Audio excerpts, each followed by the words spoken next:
Hello Tech Fam, or should I say hey Lou Tech Fam, kasi yung product na i-feature natin today is something from Halo Philippines, and this is the Solar Pro or LS18 project natin. Yung specifications sa screen ngayon, pero I've been using it for 2 weeks now. Pero bago natin pag-usapan at bago tayo magkwentuhan, daanan muna natin yung review. Then at the end of this, we're gonna be giving away this brand new Halo Solar Pro LS18. Ayan, sobrang sariwa.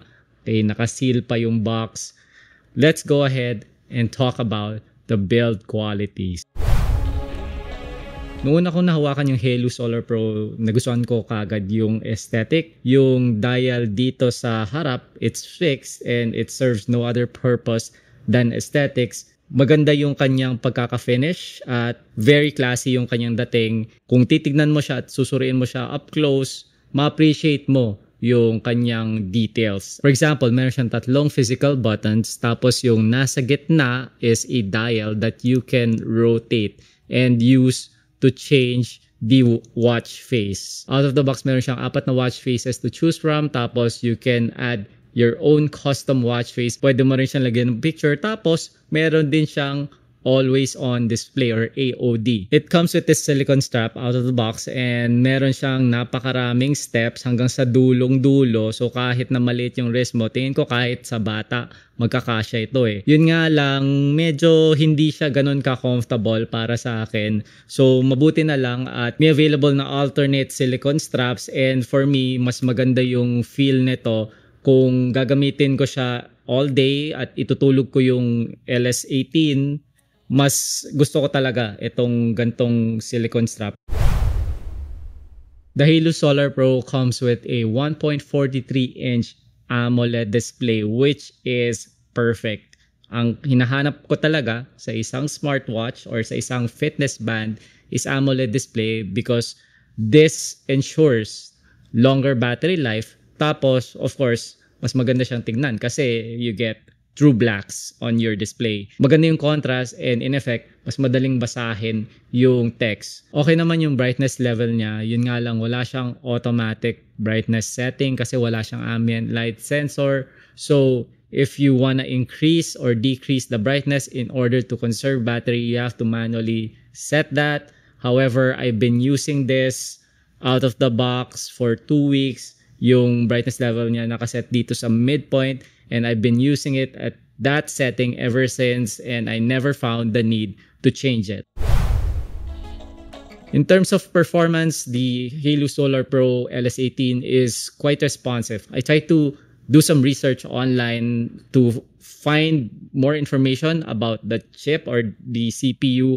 However, I couldn't find any information. Usually naman ang kinakabit sa mga fitness band at sa mga smartwatch are high efficiency chips, and these are typically low power, so yung performance niya hindi rin ganun kalakas. Pero so far I've been using it and I never ran into any issues. It lists 4 sensors: heart rate monitor, motion sensor, blood oxygen, tsaka pressure sensor. This pretty much covers the basics of a fitness band. Pwede mong iset yung sensors na maging active all the time or only at certain intervals, and that is mainly to conserve power.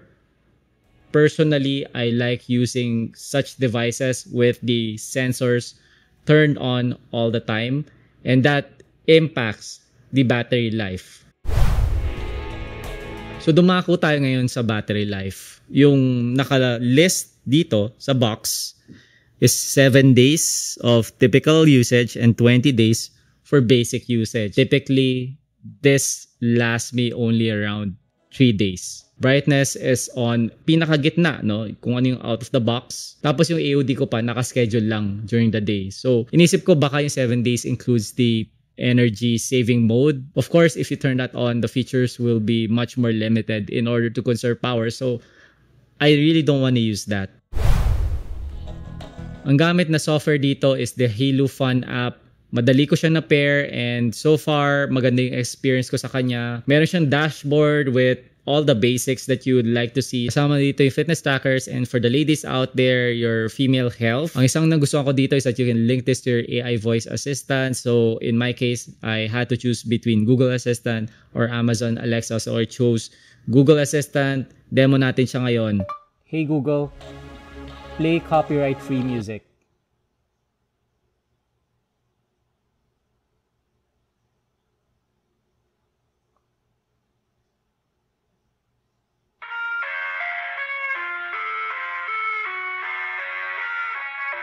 Hey Google, stop. Hey Google, lights off.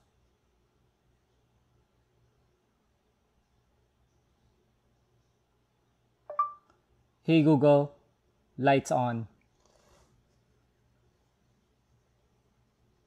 Isa sa mga unang hinanap ko nung nakuha ko itong Halo Solar Pro is the camera control. I don't know kung tanga lang ba ako at hindi ko mahanap yung feature na yon, pero most smart bands or fitness bands and smart watches come with a camera remote trigger. It should be something that can be implemented easily using software. So Halo, guys, if you're listening, baka naman pwede natin itong idagdag in a future update.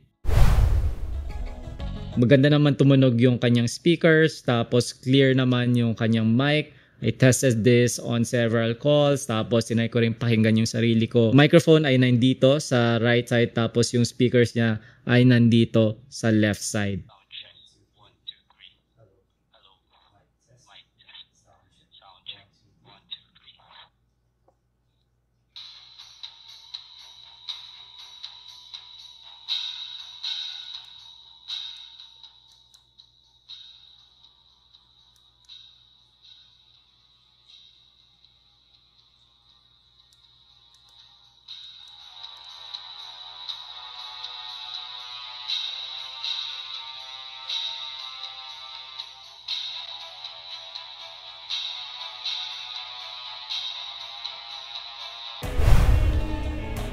So para sa akin, parang this is in between a fitness band and a smartwatch.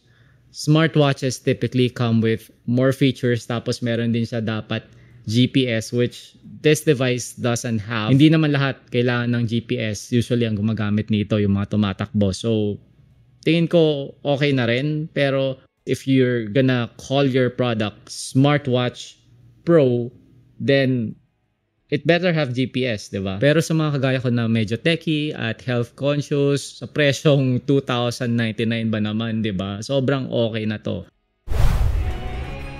So ayun nga, sabi natin we're gonna be doing a giveaway. This is our way of thanking you for supporting our channel. All you have to do is write in the comments kung alin dito sa tatlong kulay ng silicone band ang trip nyo, at ipapadala namin ito, pati yung kulay na napili nyo. Okay? Yun lang yung gray. Ito talaga yung ginagamit ko. Pero okay lang. Malinis pa naman siya. Honesty system na lang tayo since wala naman tayong way para i-verify kung nakasubscribe nga kayo sa channel namin. Pero ano ba naman yung konting support lang, 'di ba? Ang dami namang channel dyan. At maganda naman yung content namin. Matino naman yung content namin. And if you really want to be updated, all you have to do is to hit that notification bell. Ngayon, kung may tanong kayo tungkol sa Halo Solar Pro, all you have to do is write them down in the comment section. Kita-kits na tayo doon. Paalam.